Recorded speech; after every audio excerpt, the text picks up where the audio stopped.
Hi, and welcome to part 2 of the 4-part series on the rise of militarism. These are notes 13.2b, and this is, of course, Mr. Marks. This short presentation is going to talk about the rise of militarism in Japan. Militarism basically means that the military should dominate the political and social life of a nation. It's the glorification of war, or glorifying the military to an extreme. And it's also the overall idea that the strength of a country's military equals the strength of that nation itself. There are elements of militarism even here in the United States, but after World War I, actually even before World War I, militarism in Japan was definitely on the rise. They had a strong influence on Japanese society ever since the Meiji Restoration. Not something that we spent a great deal of time talking about, but if you remember, the shoguns had been overthrown, and the emperor himself had been put into this higher standing. Well, most of the leaders at that time still had those roots to the samurai, the idea of the noble warriors, and this idea that warfare makes and bravery are what really make a man will become kind of the center point of Japanese society during this time, whether in the military, or if you're talking about in politics or in business. This kind of level of competition was what was expected in Japanese society. They share a lot of these kind of ancient outlooks, these similarities, these things which they felt made themselves uniquely Japanese, as opposed to the other Asian nations which had allowed themselves to be taken over by European powers and European interests. They viewed the European powers, including the United States, as threats in their movement in imperialism, and they felt that the only way to counteract this was to become an imperial power themselves.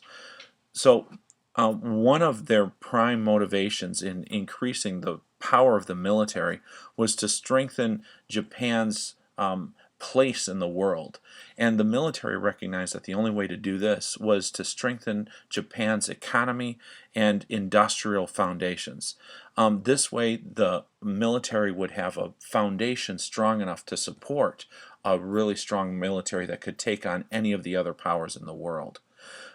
In order to do this, Japan borrowed ideas from all over the world. They sent exchange students, as it were, to learn the best that they could from everywhere. They took the school system from Germany's school system.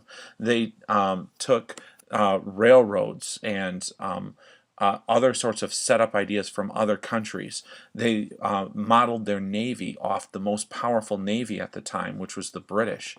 They made sure that they were trying to take the best of all of these other cultures, but still adding to it that uniquely Japanese, flavor to it.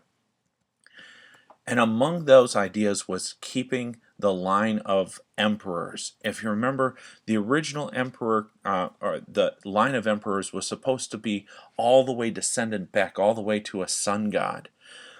This emperor, Emperor Hirohito, is the 124th emperor of Japan, according to the traditional order that they follow. He'll reign from December 25th of 1926 all the way until his death in 1989. The first part of Hirohito's reign will take place in the Great Depression. He's going to have to deal with the financial crisis, which is affecting the entire world. And he's going to almost become a pawn of the military in this sense. He's really going to be easily flattered by the generals around him. And he'll say, okay, the only way out of this is for us to expand and aggressively expand. If we don't have enough here within our own country, the only thing that we can really do is go out and take it from those places which do have it. So he's going to expand military power in the government, both through legal and through some not so legal means. One of the things which Japan really needed, desperately needed, were more resources, whether it was farmland or coal or oil. Japan, being an island, and a mountainous island at that, does not have the space needed for the kind of empire that Japan was trying to build.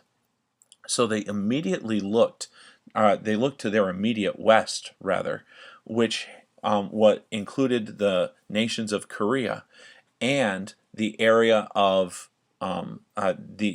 China known as Manchuria. Japan eyed Manchuria's resources in particular with a good deal of, well, with the idea in mind that they needed to expand into Asia itself in order to strengthen their empire. Wanting that section, this territory in pink and red there, they're going to come up with kind of a fake reason for entering. Sometimes called the Mukden incident. It was in the second Japanese Chinese War, the Sino-Japanese War, even though the full-scale war won't actually start until 1937. On September 18th of 1931, near Mukden, in southern Manchuria, a section of railroad which was owned by Japan or by a Japanese company was blown up. The Japanese government immediately accuses Chinese terrorists of doing this, and they respond by sending in their army in order to secure the peace in Manchuria. And this will lead to the establishment of Manchukuo, which is the Japanese way of creating what's called a puppet government. A puppet government is one which is actually ruled by a parent a larger country, a parent country. In this case, Japan would be telling the Manchukuo government exactly what sort of policies to follow. This really didn't fool everyone, and in fact, the whole incident that this was based on, the blowing up of the railway line, there's a lot of evidence to suggest that the Japanese had done it themselves simply as an excuse in order to enter Manchuria. This is going to set up the Japanese involvement in World War II.